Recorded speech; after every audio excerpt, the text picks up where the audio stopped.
ce sont des biens que tu partages avec eux. Pourquoi? Parce que tout ce que tu as pris ne t'appartient pas. Vous êtes en alliance avec eux. Donc tout le mal que vous faites, le diable envoie des anges de mal spécialisés dans ce domaine-là.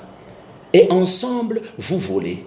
Ensemble, vous faites des orgies. Ensemble, vous convoitez. Ensemble, vous êtes dans les désirs du sexe. Ensemble, vous êtes dans la haine, dans le mal, dans la destruction. Bien-aimés dans le Seigneur, ces anges du diable et le diable lui-même sont participants aux alliances que tu fais. Quand tu as volé, le bien que tu as volé ne t'appartient pas. Il appartient à toi le voleur et aux anges du diable qui t'ont accompagné. Voilà pourquoi les biens obtenus dans le mal ne durent pas et ne produisent pas de plaisir. Ils sont destructeurs. La tricherie n'apporte pas le plaisir. L'infidélité n'apporte pas le plaisir. Quand je parle d'infidélité, vous devez faire la différence. L'infidélité ne signifie pas nécessairement le sexe. Lorsque Dieu parle d'infidélité, il y a de serviteurs infidèles. La Bible dit que l'infidélité signifie l'insoumission, la désobéissance, le non-respect de lois de l'Éternel, des lois d'un ménage établies par l'Éternel Dieu Tout-Puissant.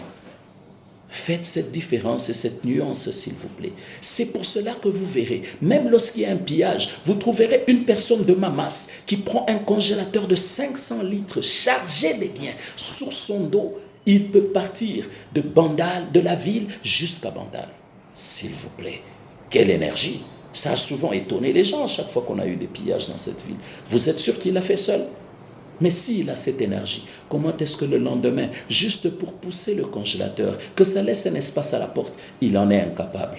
Posez-vous la question. Il ne l'a pas fait seul. Le plaisir que tu as à l'extérieur, que tu sembles découvrir, tu crois que cet homme est un Dieu, c'est un feu au lit. Bien-aimé, je vous réveille. Personne n'échappe au témoignage de sa conscience. Réveillez-vous au nom de l'Éternel. C'est par Jésus-Christ que je m'adresse à chacun de nous. S'il vous plaît, éloignez-vous de ces choses, car elles conduisent à la mort. Qu'est-ce qui se passe à la fin? Lorsque vous voulez en faire un usage, vous verrez que le diable va vous enfoncer dans le désir sexuel avec cette personne parce que vous avez l'impression que vous avez rencontré Dieu. Au point d'oublier votre maison, au point d'oublier vos enfants, au point d'oublier l'essentiel. Et même votre vie de prière va baisser. Pourquoi? Parce que les cris et le bruit, le plaisir que vous sentez, vous avez l'impression que vous avez atteint la gloire. Les choses que vous avez volées, vous croyez qu'elles vous ont donné du plaisir parce que vous avez volé peut-être pour acheter une voiture. Mais c'est quoi une voiture? Vous avez volé pour acheter une maison qui demain vous sera arrachée parce que vous avez mal acheté. Les biens du mal ne produisent que le mal. Les biens de la grâce ne produisent que la faveur de l'Éternel. Choisissez ce que vous avez à faire. C'est l'Éternel qui parle. Dans ces choses-là, quand vous marchez, vous êtes en alliance avec le diable. Et c'est dangereux pour la foi.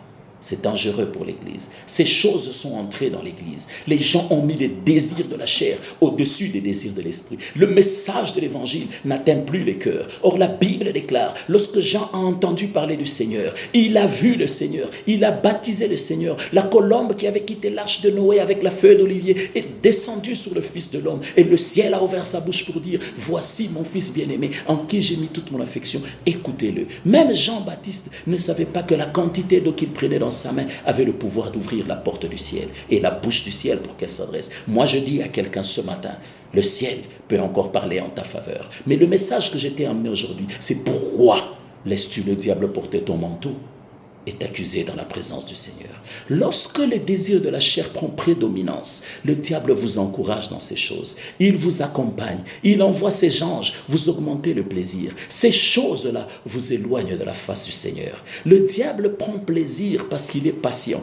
Il vous emmène jusqu'à ce qu'il vous mettra loin de la face du Seigneur. Quand vous serez isolé parce que vous n'avez pas obéi à la loi de Dieu, vous êtes dépouillé de la protection que vous aviez, parce que vous n'avez pas écouté Dieu, mais vous avez écouté le diable. À ce moment-là, ce n'est pas le diable qui vous frappe, bien-aimé.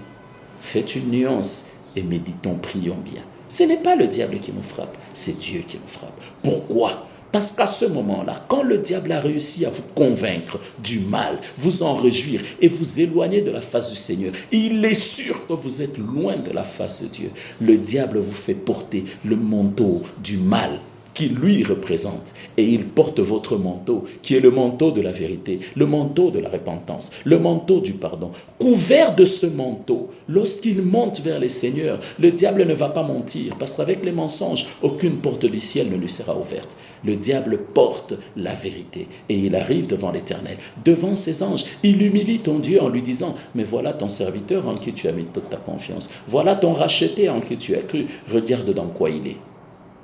Et lorsque la colère de Dieu arrive, Dieu te frappe. Ça ne veut pas dire que Dieu ne t'avait pas vu.